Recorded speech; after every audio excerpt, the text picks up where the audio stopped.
3D Rising is up in Central New York at Cicero North Syracuse, where we just watched the New York State Class C semifinal game between Penn and Cazenovia. Penn took this game 11-10 in overtime. We're talking to Penn head coach Brian Hobart. Coach, I know this is a big win for you guys. The 4th year in a row you've played Caz at this level, and you took them down. Congrats on the win. Thank you.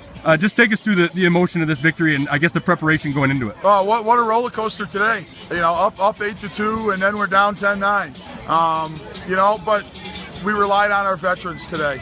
We start 8 seniors, Sean Emerson and Austin Finger, All-American midfielders, 5-year varsity players. They were with us the last time we played in the state final. And during the last huddle, those two, and Tanner Irwin and Gage Ponsetti, did most of the talking.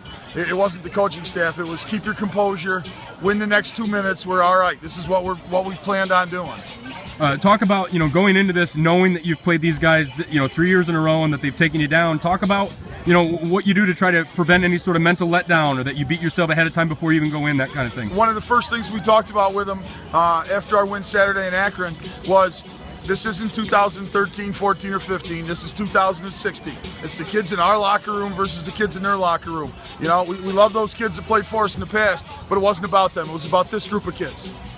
Coach, just talk about the players that you have and your philosophy to developing them. Obviously, you've talked about some of these kids that have been here since the get-go as 8th graders or 9th graders. That's a testament to them that they're here now and making this level of impact. Just talk about how they've developed. And we bring them up young.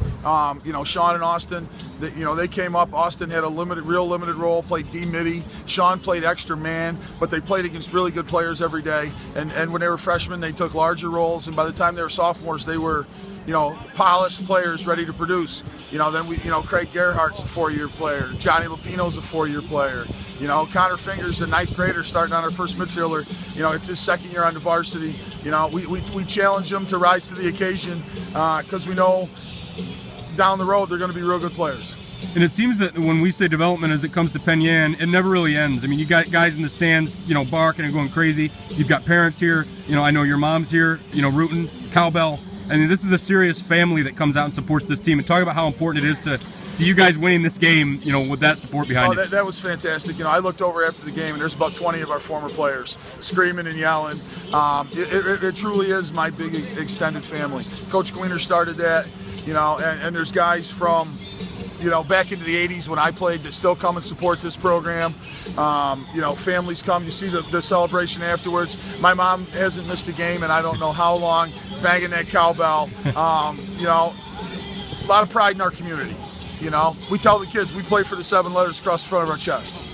And you got just a few days to play one more time this year. Talk about what you do to try to get ready for this one. Tomorrow we'll start, getting information and preparing for Cold Spring Harbor. At this point, with TV and the internet and everything else, nobody's got any secrets. Yep. They're going to know what we do. We'll know what they do, and we'll just, try and get as healthy and rested as we can, and go battle for 48 minutes. They're a great team. They've only got 1 loss to Locust Valley, but we only got to be better than them for 48 minutes.